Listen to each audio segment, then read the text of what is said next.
தனி விமானத்தில் சென்னை வந்த பிரதமர் மோடி விமான நிலையத்திலிருந்து காரில் புறப்பட்டு தியாகராய நகர் பனகல் பார்க் பகுதியில் ரோட் ஷோ நடைபெறும் இடத்தை வந்தடைந்தார்.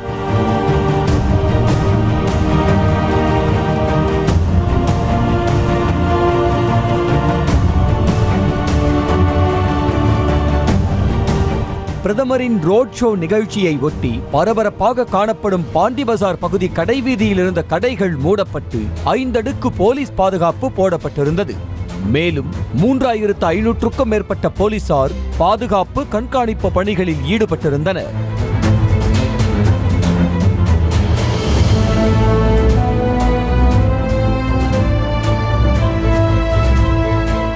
முன்னதாக பிரதமர் மோடியை வரவேற்கும் விதமாக பாரம்பரிய உடை அணிந்து நடனமாடும் நிகழ்ச்சிக்கு ஏற்பாடு செய்யப்பட்டிருந்தது.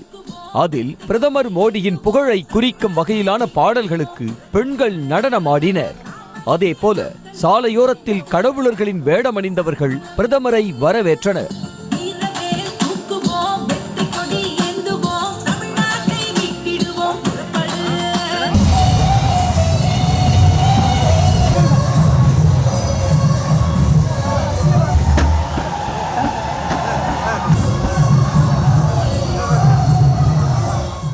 பிரதமர் மோடி பாஜகவின் தென் சென்னை வேட்பாளர் தமிழிசை சவுந்தரராஜன், மத்திய சென்னை வேட்பாளர் வினோஜ் பி செல்வம், வடசென்னை வேட்பாளர் பால் கனகராஜ் ஆகியோரை ஆதரித்து தியாகராய நகர் பனகல் பூங்கா முதல் தேனாம்பேட்டை சிக்னல் வரையிலான பாண்டி பஜார் சாலையில் சுமார் 2 கிலோமீட்டர் தூரத்திற்கு ரோட் ஷோ மூலம் பிரச்சாரம் மேற்கொண்டார்.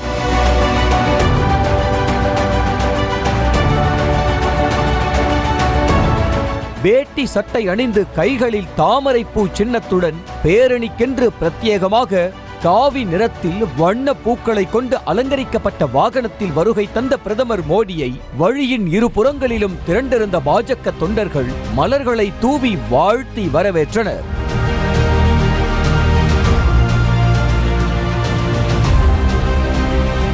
அப்போது பிரதமரும் தொண்டர்களை நோக்கி கைகளை அசைத்தபடியும் கையில் வைத்திருந்த தாமரை சின்னத்தை காண்பித்தபடியும் சென்றார்.